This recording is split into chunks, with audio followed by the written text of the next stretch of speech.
ఈ చక్కటి రక్షణలోనికి దేవుడు సంకల్పించిన ప్రభు యేసుక్రీస్తు వారు సిద్ధపరిచినటువంటి ఈ యొక్క ఆత్మరక్షణలోనికి మనం ఎలా ప్రవేశించగలము అనేది మనం చూద్దాం. కొరింథీయులకు రాసిన మొదటి పత్రిక 1వ అధ్యాయము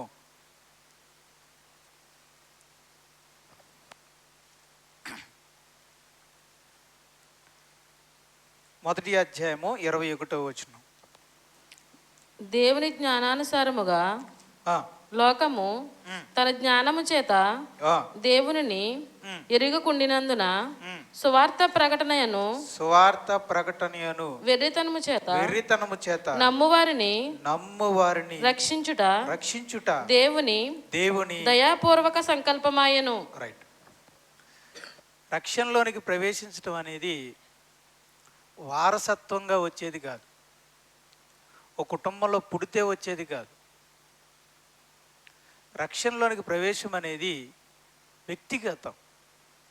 అది ఎవరికి వాళ్ళే వారి హృదయంలో నిర్ణయించుకున్న నిర్ణయం ప్రకారం, వాళ్ళ విశ్వాసాన్ని బట్టి, వాళ్ళలో వచ్చిన మార్పును బట్టి, వాళ్ళ హృదయపూర్వకంగా ఉన్న నిర్ణయాన్ని బట్టి రక్షణలోనికి ప్రవేశిస్తారే తప్ప వారసత్వంగానో పలానా కుటుంబంలో పుడితేనో రక్షణ అనేది రాదు. బలవంతంగా ఆశ చూపించి బాప్తిజం ఇచ్చేసినంత మాత్రాన్ని కూడా రాదు. లేదా మీరు ఆశించి అందరితో పాటు బాప్తిజం తీసేసుకుంటే వచ్చేది కూడా కాదు. రక్షణలోనికి ప్రవేశించడం అనేది హృదయంలో జరిగే ప్రక్రియ. దానికి మనిషి చేయవలసింది ఏంటంటే హృదయపూర్వకంగా విశ్వసించాలి. దేన్ని విశ్వసించాలి? నమ్మాలి. సువార్త ప్రకటన అను వెర్రితనము చేత నమ్మువారిని రక్షించుట. రక్షణలోనికి ప్రవేశించాలి అని అనుకుంటే ఆ వ్యక్తి మొదటిగా తన హృదయంలో నమ్మాలి. దైవ కార్యాన్ని, తనను రక్షించడానికి దేవుడు చేసినటువంటి ఆ రక్షణ కార్యాన్ని నమ్మాలి.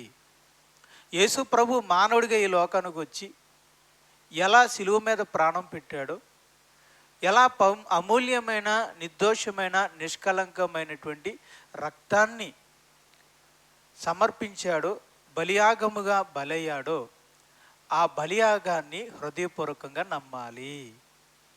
నేను నమ్ముతున్నాను, అవును నా కోసమే అని గ్రహింపు రావాలి. నమ్మటం అంటే నమ్ముతున్నాను అనడం కాదు, నేను అడిగితే చెప్పడము కాదు. ఆ హృదయానికి అది అర్థం కావాలి. దైవ కుమారుడు మానవుడికి ఈ లోకానికి వచ్చి నా పాప క్షమాపణ కొరకు సిలువ మీద బలి అయ్యాడు అనేది మన హృదయానికి అర్థం అవ్వాలి, గ్రహింపవ్వాలి.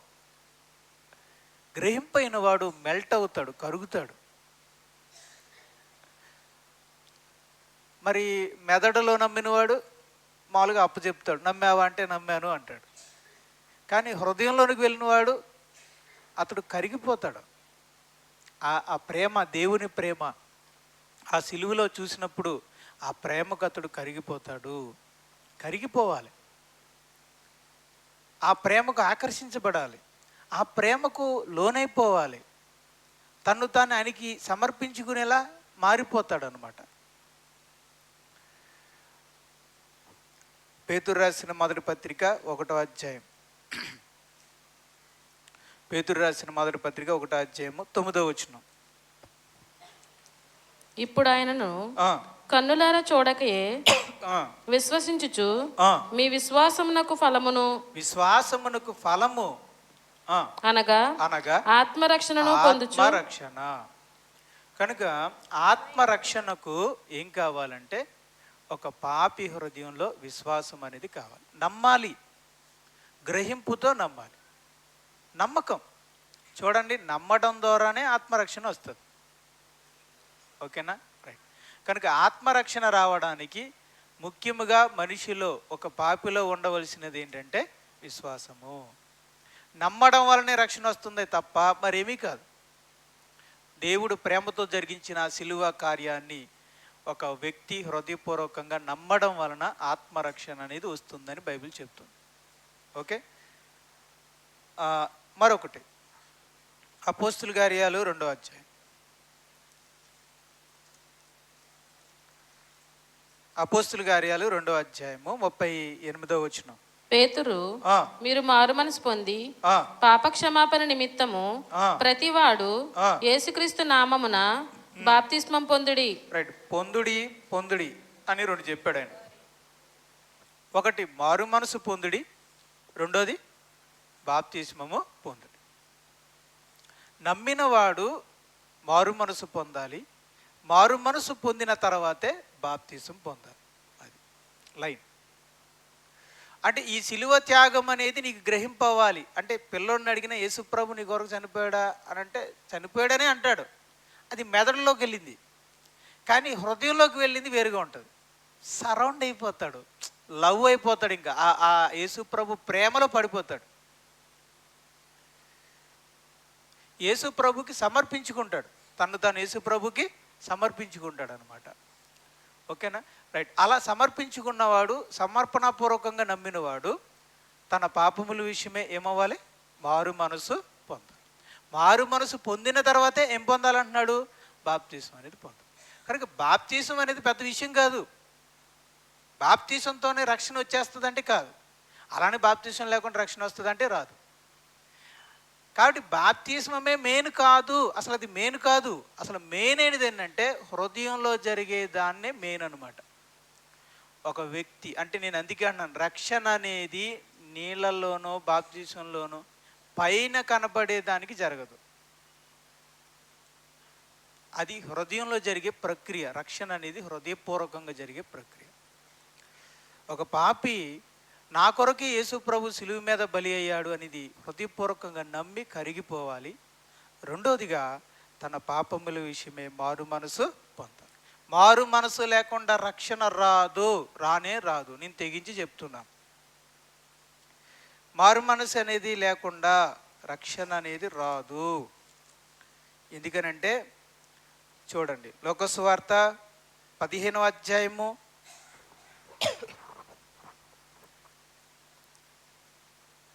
లోకసువార్త 15వ అధ్యాయము 7వ వచనం. అటువలే మారు మనసు అక్కరలేని 99 మంది నీతిమంతుల విషయమై కలుగు సంతోషము కంటే మారు మనసు పొందు ఒక్క పాపి విషయమై పరలోకమందు ఎక్కువ సంతోషము కలుగును. రైట్. అంటే ఒక పాపి మారు మనసు పొందితే పరలోకంలో దేవుని ఎదుట, దేవదూతల ఎదుట సంతోషం. అంటే రక్షణ క్రియ ఎప్పుడు జరిగిపోయిందని? అప్పుడే ఎప్పుడైతే మారు మనసు పొందాడో అప్పుడే జరిగిపోయింది. దానికి సాక్ష్యంగా మనం బయట బాప్తీసం తీసుకుంటాం, అంతేగాని బయట బాప్తీసం తీసుకుంటే రక్షణ ఎలా వస్తుంది? నేను బాప్తీసం తక్కువ చేయట్లా, కానీ బాప్తిస్మం అనేది దేనికి సాదృశ్యం అంటే నీ హృదయంలో నువ్వు మారు మనసు పొందావు, నీ ప్రభువుని విశ్వసించావు, ఆయనతో పాటు చనిపోవడానికి, ఆయనతో పాటు నూతన జీవితాన్ని ప్రారంభించడానికి, నీ హృదయంలో నువ్వు తీసుకున్న నిర్ణయానికి, నీ హృదయంలో జరిగిన మార్పులకు ప్రత్యక్ష సాక్ష్యం బాప్తిసం. కనుక ఆ బాప్తిసంలోనికి వెళ్ళాలంటే ముందు నీ హృదయంలో ఆ క్రియ జరగాలి. నువ్వు నమ్మాలి, ఆ నమ్మడంతో నీ హృదయం కరిగిపోవాలి, పశ్చాత్తాపడాలి, ప్రభువా నేను పాపిని అని నీవు దుఃఖపడాలి. నీ మనసారా నీ కన్న తండ్రి వైపుకు నువ్వు తిరగాలి. లోకం నుంచి ఎన్ని తరాలైనా మర్చిపోని సులువుగా అర్థమయ్యే కథని యేసు ప్రభు చెప్పాడు. ఒక ప్రేమగల తండ్రి ఉన్నాడు, అతనికి 2 కొడుకులు ఉన్నారు. అందులో ఒక చిన్న కొడుకు అన్నాడట, నాకు రావాల్సిన ఆస్తి ఏదో నాకు ఇచ్చేయండి అన్నాడట. అడిగేశాడు, బలవంతంగా అడగడంతో ఇచ్చేశాడు ఆ తండ్రి. ప్రేమ కలిగిన వాడు కదా. వాడేం చేశాడట, మొత్తం అమ్మేసి క్యాష్ చేసుకుని ఆ క్యాష్ ఇచ్చుకుని వేరే దేశానికి వెళ్ళిపోయాడు. వెళ్ళిపోయి ఆ లగ్జరీగా విందులకి, వినోదాలకి, వ్యసనాలకి, రకరకాల పాపక్రియలన్నిటికీ వాటన్నిటితో నా డబ్బంతా అవజేసేసాడట.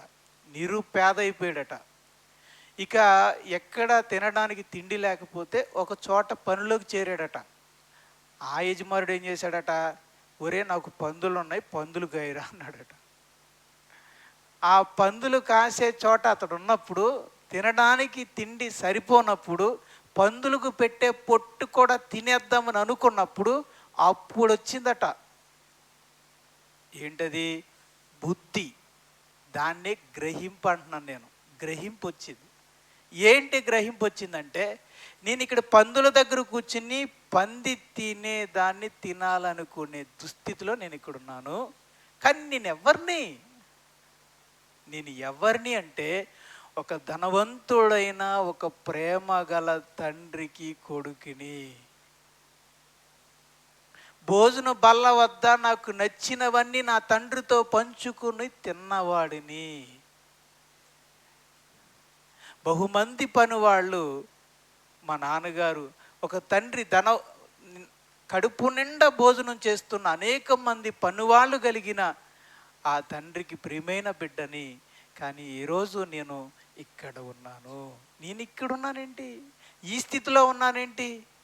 అయ్యో, ఎంత ప్రేమగల తండ్రిని నేను కాలదనుకుని వచ్చానే అని అనుకుని, బుద్ధొచ్చి గ్రహింపొచ్చి, చేసింది తప్పన్న విషయం తనకు అర్థమయ్యి మరలా ఆ తండ్రి దగ్గరికే వెళ్ళాలనుకున్నాడండి. అంటే ఆ మురికితో కూడిన ఆ లోక జీవితాన్ని అర్థం చేసుకున్నాడు. ఇది మురికి జీవితం, ఇది దౌర్భాగ్య జీవితం, నేను జీవించిన జీవితం సరైన జీవితం కాదు అని ఆ జీవితాన్ని అక్కడే పెట్టి ఇప్పుడు తండ్రి వైపు తిరిగాడు. మరి అన్నీ ఉన్నంత వరకు, గ్రహింపు లేనంత వరకు తండ్రికి వీపు చూపించి లోకం వైపుకి పరిపెట్టాడు. మాటలు, చూపులు, తినడం, తాగడం, అనుభవించడం వైపుకు చూశాడు. ఇప్పుడు గ్రహింపయింది. నేను అదే అంటున్నాను, గ్రహింపయింది కనుకే ఇదంతా వ్యర్థం, అసహ్యం, దౌర్భాగ్యం, పాపభరితం, నిత్య నరకానికి మూలం అనేది తనకు అర్థమైంది కనుకే, చేసిన తప్పు అర్థమైంది కనుకే ఇప్పుడు ఇటు తిరిగాడు అనమాట. ఇప్పుడు తిరిగి ఏమంటున్నాడంటే 18వ వచనం, నేను లేచి నా తండ్రి వద్దకు వెళ్ళి, 21వ వచనం చూడండి, 21వ వచనం. అప్పుడు ఆ కుమారుడు అతనితో, తండ్రి దగ్గరకు వచ్చి అంటున్నాడు, తండ్రి, నేను పరలోకమునకును విరోధముగాను నీ ఎదుటను పాపం చేసి తిని ఇక మీదట నీ కుమారుడనని అనిపించుకొనుటకు యోగ్యుడను కానను. అదండి పశ్చాత్తాపం. అదే మారు మనసు అన్నమాట. మారు మనసు అంటే ఏంటి? ఎందుకంటే 7వ వచనంలో ఏముంది?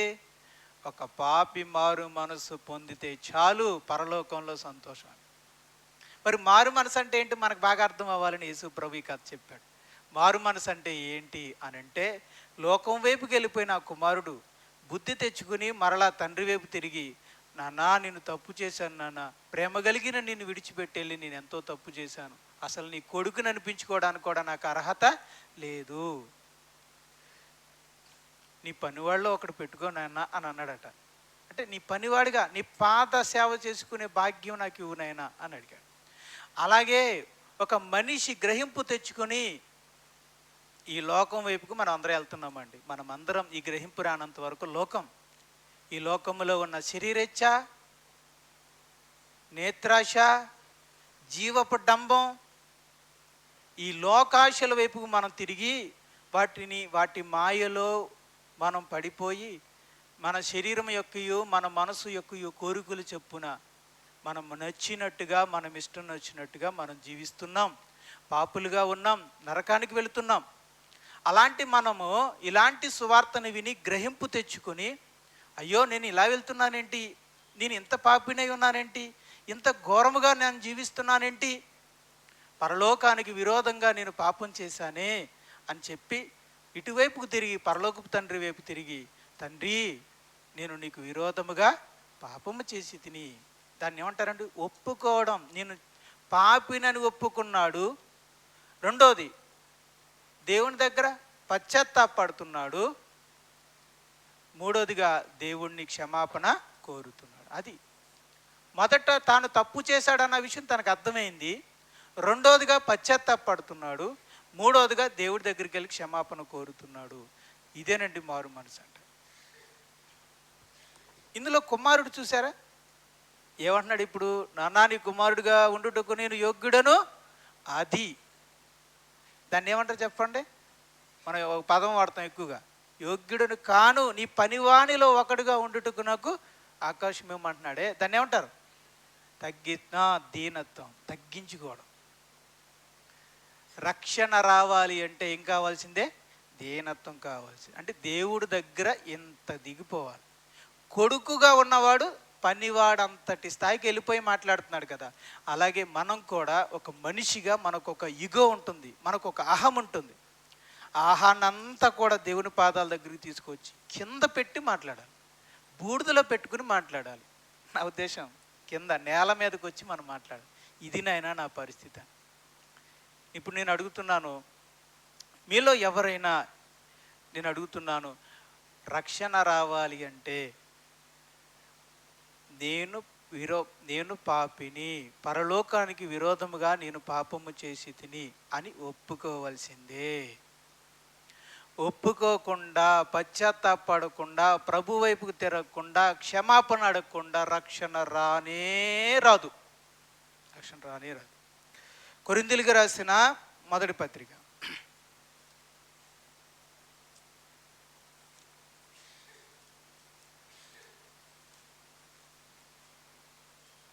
2వ పత్రిక, కొరింథీయులకు రాసిన 2వ పత్రిక 7వ అధ్యాయము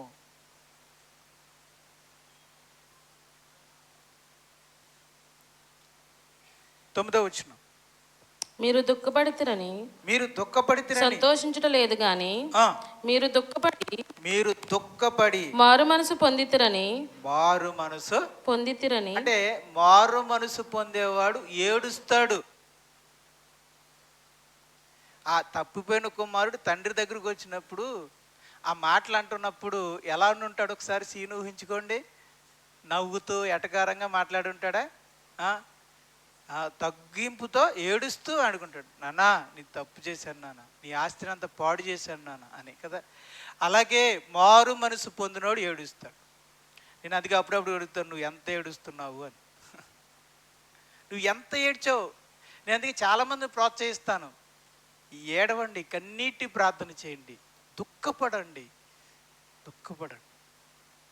ఓకేనా? మీరు దుఃఖపడి మారు మనసు పొందితిరని ఇప్పుడు సంతోషించుచున్నాను. ఎందుకు దుఃఖం వస్తుంది? కిషోర్ గారు చెప్పారు కనుక ఏడవాలి అని ఏడిస్తే అసలు మీకు ఏమీ అర్థం కాలేదని అర్థం. కొన్ని సంఘాల్లో నేను చూశానండి, అలా ఏంటంటే ఏడిపిస్తారు, టోయ్ అని ఏదో మ్యూజిక్ ఎట్టో, లేదంటే ఏడువమ్మా అంటూ ఏడిపిస్తారు. అది కాదు ఏడుపు అంటే. నీకు రావాలి ఏడుపు, నీకు గ్రహింపు రావాలి. నన్ను ఎవరు ఏడిపించలేదండి. నేను మారు మనసు పొందినప్పుడు నన్ను ఎవరు ఏడిపించలేదు. ఆ యేసు ప్రభు శిలువ త్యాగమే నన్ను ఏడిపించింది, నాకు కన్నీళ్ళు రప్పించింది, నా పాపాల విషయమే పశ్చాత్తాపడేలా చేసేది. కనుక నేను అదే అంటున్నాను, వ్యక్తిగతం. యేసు ప్రభు నీ హృదయాన్ని దాకాలి, ఆకర్షించాలి. నువ్వు పాపి అన్న విషయాన్ని నీకు గ్రహింపు చేయాలి. అదంతా సిలువ మాత్రమే చేయగలదు. యేసు ప్రభు సిలువ త్యాగం మాత్రమే నువ్వు ఎంత ఘోర పాపివై ఉన్నావో నీ గ్రహింపేలా చేస్తుంది. అడుగుతుంటారు చాలామంది, ఏ వయసులో రక్షణ పొందాలి అని. దాని నా జవాబు ఏంటంటే, ఏ రోజైతే యేసు ప్రభు యొక్క సిలువ త్యాగం నిన్ను కదిలించి, నీ హృదయాన్ని కరిగించి, నీ కళ్ళంట నీళ్లు రప్పించిందో అప్పుడు పొందు రక్షణ. ఇంక దీనికి వయసు గీసి నేనేం చెప్పను, ఎంత వయసు నాకు అను. నీ వయసు ఎంతైనా సరే, ఏ రోజైతే యేసు ప్రభు సిలువ త్యాగం నీకు అర్థమయ్యి, నీవు పాపి అన్న విషయం నీకు గ్రహింపు చేసి, నీ కళ్ళల్లో కన్నీరు తీసుకురాగలిగిందో ఆ రోజు నీవు రక్షణలోనికి వస్తున్నావు అని అర్థం. రక్షణలోకి వస్తున్నావు అని అర్థం. 10వ వచనం, 7వ అధ్యాయం 10వ వచనం. దైవ చిత్తానుసారమైన దుఃఖము రక్షణార్థమైన మారు మనసును కలుగజేయును. అంటే దైవ చిత్తానుసారమైన దుఃఖం. మారు మనసులో ఏముంటుంది? దైవ చిత్తానుసారమైన దుఃఖం. నేను ఎన్ని రోజులు కన్నీళ్లు పెట్టుకుని ప్రార్థించో నాకు తెలియదు. అంటే ఈ రోజుకి నేను మారు మనసు పొందుతాను, పశ్చాత్తాపడు, అది వేరు. ప్రారంభంలో అంటే ఈ రోజుకి నేను కన్నీటి ప్రార్థన చేస్తాను, కానీ స్టార్టింగ్లో మారు మనసు పొందిన స్టార్టింగ్లో నేను ఎన్ని రోజులు కన్నీరు పెట్టి ప్రార్థించానో నాకు తెలియదు. నిజంగా గుర్తులేదు అవన్నీ. నేను చాలామంది దినాలు లెక్క పెట్టుకుంటారు, ఏ రోజు ఏ సంవత్సరం అనేది గుర్తుంది, కానీ ఏ నెల కూడా గుర్తులేదు నాకు. బహుశా అనుకుంటారు 2001 సెప్టెంబర్ కానీ అక్టోబర్ కానీ కావచ్చు. మొత్తానికి ఆ దీపావళి వచ్చిందంట ఆ టైంలో. దీపావళి ఆ టైం అనమాట. ఆ టైంలో సెప్టెంబరు, అక్టోబర్, నవంబర్ ఆ టైంలోనే నా హృదయం కదిలించబడింది. కనుక ఏ రోజైతే, ఎన్ని రోజులైతే నువ్వు దైవ చిత్తానుసారంగా దుఃఖపడ్డావో ఆ మారు మనసు రక్షణార్థమైన మారు మనసును, అంటే రక్షణను తీసుకొచ్చేది ఈ మారు మనసు. రక్షణార్థమైన మారు మనసు అంటే ఏంటి? ఈ మారు మనసు మనలోకి ఏం తీసుకొస్తుంది? రక్షణ. ప్రభు యేసుక్రీస్తు వారి శిలువ త్యాగాన్ని చూసి నమ్మి నీ హృదయం కరిగి పశ్చాత్తాపడి మారు మనసు పొందితేనే కానీ, హృదయపూర్వకంగా పరలోకపు తండ్రి వైపు తిరిగితేనే కానీ మనలో రక్షణ వచ్చినట్టు కాదు. అలా ఎవరైతే తిరుగుతారో, ఎవరైతే యేసుప్రభు శిలువ త్యాగాన్ని చూసి నమ్మగానే హృదయం కరిగింది, పశ్చాత్తాపడ్డారు, హృదయపూర్వకంగా ప్రభు వైపు తిరిగారు, ఇక మీదటి నుంచి ఈ లోకం నాకొద్దు, నువ్వే కావాలి ప్రభా, నీలోనే నేను నడవాలనుకుంటున్నాను అని ఎవరైతే ప్రభుకి సమర్పించుకుంటారో వాళ్ళు రక్షణ పొందినట్టండి. వాళ్ళు నిజంగా రక్షణ పొందినట్టు. వాళ్ళు బాప్తిసం పొందాలండి. వాళ్ళు బాప్తిసం పొందాలి. ఏం పర్లేదండి, ఇందులో నేనేదో బలవంతం చేస్తున్నానని ఏం కాదు, కానీ గ్రహింపు చెప్తున్నాను. ఇది మ్యాప్. దీని ప్రకారంగా మీరు ఆలోచించండి. యవనస్తులైన పిల్లలైనా, రక్షణ లేని వారైనా, ఉన్నవాళ్ళైనా ఆలోచించండి. ఒక అడుగు లేట్ అయినా పర్వాలేదు, ఈ మార్గంలో దేవుడు చెప్తున్నటువంటి ఈ ఆత్మ నడిపింపండి. ఇదంతా కూడా పరిశుద్ధాత్ముడు పనిచేస్తాడు. ఎప్పుడైతే మన వాక్యాన్ని విన్నామో అప్పుడు పరిశుద్ధాత్ముడు మనలో వెళ్ళి ఈ కార్యాన్ని జరిగిస్తాడు. నీలో విశ్వాసాన్ని, నీలో పశ్చాత్తాపాన్ని, లోకంలో ఉన్న అసహ్యాన్ని కలిగిస్తాడు, ప్రభు వైపు తిప్పుతాడు. ఇదంతా నువ్వు లోబడుతుంటే చేస్తాడు ఆయన పని. నువ్వు లోబడుతుంటావు, నీలో కార్యాన్ని జరిగిస్తాడు. నిన్ను లోకం వైపు నుంచి ప్రభు వైపుకు తిరిగేలా చేస్తాడు. పరిశుద్ధాత్ముడు నీ హృదయంలో ఈ పని చేయాలంటే నువ్వు దీనుడు కావాలి. నువ్వు తగ్గించుకునే కొలది, నువ్వు నిజాయితీగా ఒప్పుకునే కొలది పరిశుద్ధాత్ముడు నీలో కార్యాన్ని జరిగిస్తూ ఉంటాడు. నువ్వు తగ్గించుకోకపోతే, పాపను ఒప్పుకోవడానికి నువ్వు ఇగో చూపిస్తే, నేను పాపిని ఎలా అవుతాను? చుట్టా తాగానా, బీడీ తాగానా, మందు తాగానా, లేకపోతే ఏమైనా వ్యభిచారం చేశానా, దొంగతనం చేశానా, నేను పాపినేంటి అనుకునే వాళ్ళు కూడా చాలామంది ఉంటారు. అలా అనుకున్న వాళ్ళకి ఎవ్వరికి కూడా మారు మనసు రాదు. అలా అనుకున్న వాళ్ళకి నువ్వు ఎంత ఘోరవా పాపివా అనేది రోమపత్రికలో చెప్తుంది కదా. కొండెములు, అపవాదములు, మాట తప్పువారు, మత్సరము, ఈర్ష, ఇవన్నిట్లో ఎక్కడైనా ఇక్కడ ఎక్కడైనా సరే చుట్ట, బీడి, మందు అన్నాడా? ఉందా? అది మందు అనేది ఉందలేను, కాదంటలేదు. ఇవి పాపాలు కాదనుకుంటారు చాలామంది. అలా అందుకేనేనండి నిజంగా చెప్తున్నాను, ఇలా అనుకుంటున్నాను ఏమనుకోకండి. లోకంలో ఘోరంగా బ్రతికి మారు మనసు పొందినోడు బలంగా ఉంటాడండి. అందుకే మీకు అర్థమవుతుందా? లోకంలో ఘోరంగా బతికి మారు మనసు పొందాడంటే వాడు చాలా లోతుగా ఉంటాడు. ఎందుకంటే వాడికి అర్థమైపోయింది నేను ఎంత ఘోర పాపిని అనేది అతనికి అర్థమైపోయింది కాబట్టి బలంగా ఉంటాడు. కానీ నేను పాపిని కాదండి, నేను అంత పెద్ద పాపిని కాదండి అనుకునే వాళ్ళు అసలు వాళ్ళకి లోతు ఉండదు. కనుక లోతైన రక్షణ జీవితం ఏర్పడాలంటే మనం లోతుగా మారు మనసు పొందాలి. రైట్. తర్వాత సమర్పణ అండి. సమర్పణ చూద్దాం ఒకసారి, టైం అయిపోయింది. పేతురు రాసిన మొదటి పత్రిక 4వ అధ్యాయం, లేదంటే ఒకసారి రోమాపత్రికలోకి వెళ్దాం. ఒకసారి రోమాపత్రిక 9వ వచనం, 10వ అధ్యాయం 9వ వచనం. అదేమనగా యేసు ప్రభువని నీ నోటితో ఒప్పుకొని దేవుడు మృతుల్లో నుండి ఆయనను లేపినని నీ హృదయమందు విశ్వసించిన ఎడలా నీవు రక్షింపబడుదువు. రైట్. యేసుని ప్రభువని నీ నోటితో, ఆ మాట చెప్పండి, యేసు ప్రభువని ఒప్పుకోవాలి. అంటే అర్థం ఏంటంటే యేసుని ప్రభువుగా మీ హృదయంలోనికి ఆహ్వానించాలి. రా ప్రభువా నా హృదయంలో ప్రభువుగా ఉండని అర్థం. అంటే అర్థం ఏంటంటే చెప్తాను. ఒక ఆడపిల్లకి రైట్, ఒక ఆడపిల్ల ఈయనే నా భర్త అని ఒప్పుకొని నా జీవితకాలం అంతా వేదలో బాధలో శోధనలోను నా జీవిత మరణాంతం వరకు నా భర్తకు నేను తోడుగా ఉంటాను అని ప్రమాణం చేసిన తర్వాత తాళి కట్టించుకున్నాక అప్పుడు ఆ స్త్రీ ఏం చేస్తుంది? ఇక మీదటి నుంచి ఆ పురుషుణ్ణి తన భర్తగా భావించుకుని తన హృదయంలో పెట్టుకుంటుంది. ఆ రోజు నుంచి తన జీవితాన్ని ఆ భర్తకి సమర్పిస్తుంది. ఆ రోజు నుంచి ఏం చేస్తుంది? అప్పుడు దాకా కని పెంచి పెద్ద చేసి గోరుముద్దలు పెట్టి పెద్ద చేసారే తల్లిదండ్రులు, వాళ్ళని ఏడుతున్నా సరే వదిలేసి వెళ్ళిపోతున్నావా అని వాళ్ళు ఏడుతుంటారు కదా, అయినా సరే వదిలేసి వచ్చేసింది. అది అంటే ఎప్పుడే అలా మరి నిజం కదా అమ్మా? ఇదంతా నిజమే కదా?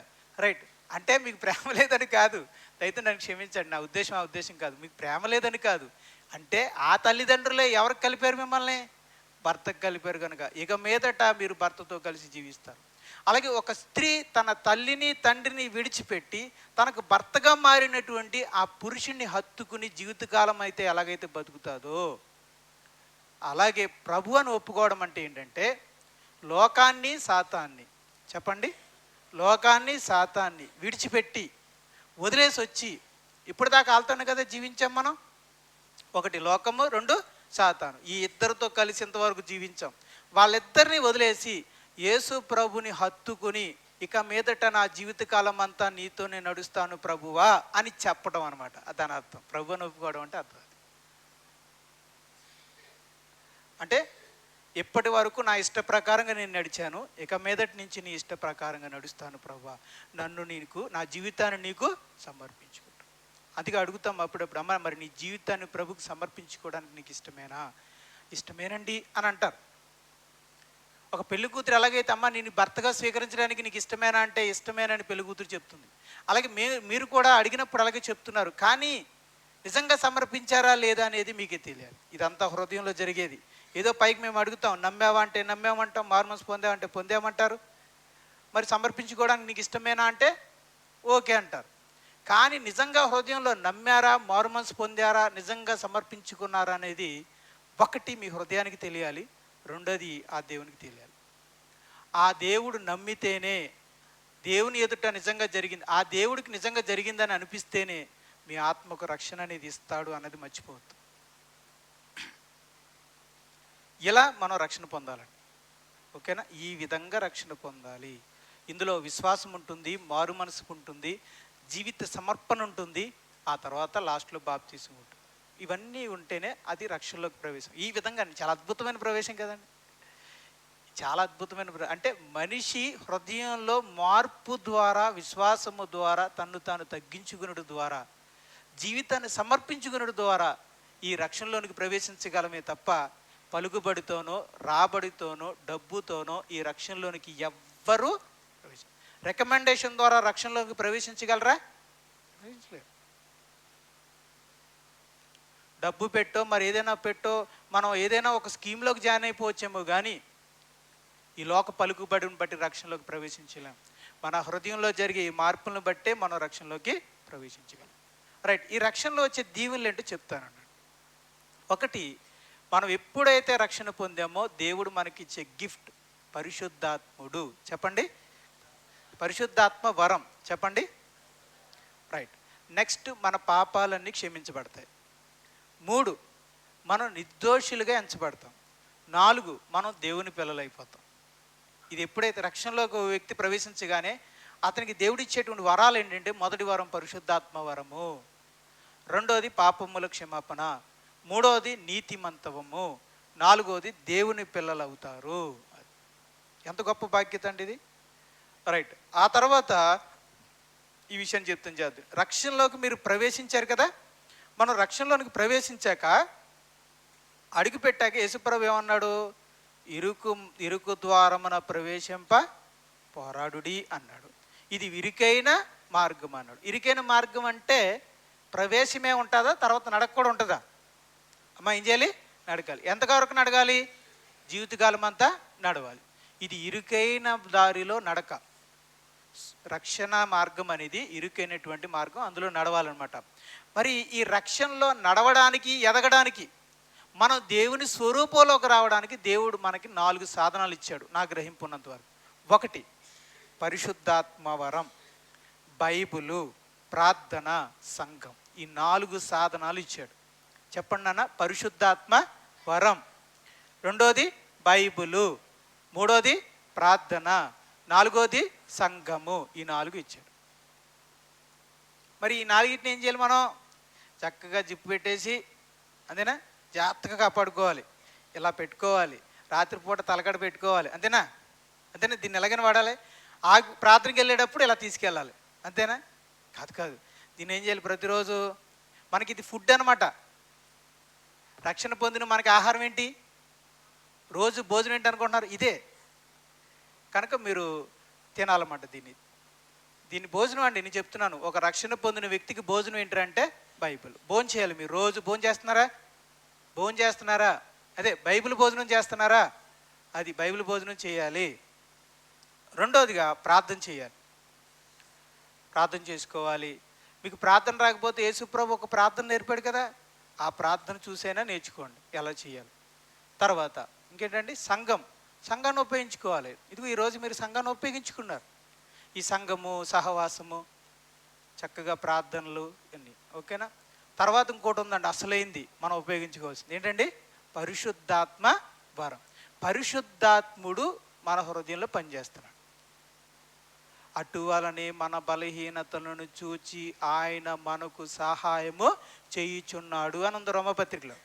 అంటే బలహీనులమైన మనకి సహాయం చేయడానికి దేవుడు ఏమని ఇచ్చాడు? పరిశుద్ధాత్మని ఇచ్చాడు. కాబట్టి మీరు పరిశుద్ధాత్మను ఉపయోగించుకోండి. ఎలా అండి? ఎలా బ్రదర్ అని అంటే ప్రార్థనలు అడగాలి. ప్రభువా, ఈ విషయంలో నాకు పరిశుద్ధాత్మని సహాయం దయచేయండి. ప్రభువా, నేను మోహపు చూపుల్ని గెలపలేకపోతున్నాను. ప్రభా, ఈ విషయంలో పరిశుద్ధాత్ముని సహాయం దయచేయండి అని అడగాలన్నమాట. అడిగితే అప్పుడు పరిశుద్ధాత్ముని సహాయం వస్తుంది. ప్రభువా, ఈ విషయంలో నేను ద్వేషాన్ని గెలవలేకపోతున్నాను, పరిశుద్ధాత్ముని సహాయం ఇవ్వండి. ప్రభువా, నేను క్షమించలేకపోతున్నాను, నాకు ఈ విషయంలో పరిశుద్ధాత్ముని సహాయం దయచేయండి. ప్రభువా, నేను దొంగతనం మానలేకపోతున్నాను, సహాయం చేయండి. ప్రభువా, నేను సెల్ ఫోన్ గెలవలేకపోతున్నాను, పరిశుద్ధాత్ముని సహాయం దయచేయండి. ఈ విషయంలో గెలవడానికి నాకు పరిశుద్ధాత్ముని సహాయం దయచేయండి అని మీరు ఎంతగా అడిగితే అంత సహాయం. యేసుప్రభు అంటాడు, అడుగుడి, వెదకుడి, తట్టుడి, అడగండి అన్నాడు కదా.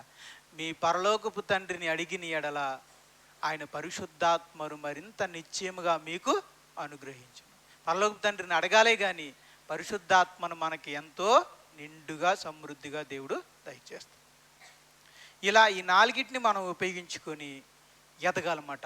మన రూపం, మన స్వభావం, మన లక్షణాలు మారాలి. మన లోపాలని పోవాలి.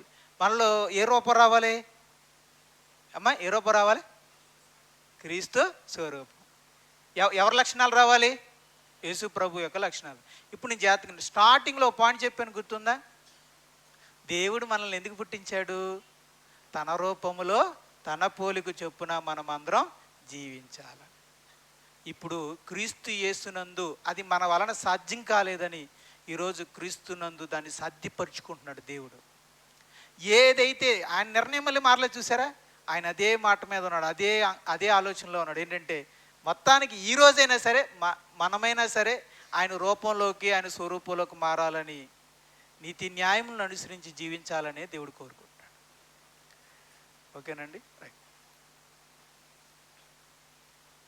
మీరు ఎవరికైనా సువార్త వినిపిస్తే ఈ విషయాలన్నీ కూడా చెప్పండి. వాళ్ళలో ఇటువంటి ప్రతిస్పందనలు రావడానికి ప్రయత్నించండి. మీరు సువార్త అనేది ఈ విధంగా చెప్పాలి, చెప్పినప్పుడు వారి నుండి ఇటువంటి ప్రతిస్పందనలు రావడానికి మీరు ప్రయత్నించాలి. ఎవరైనా ఇంకా రక్షణ పొందకపోతే ఇదిగో నేడే రక్షణ దినము, ఇదే అనుకూల సమయం. ఆ తర్వాత మీ ఇష్టం. ప్రార్థన చేసుకుందాం.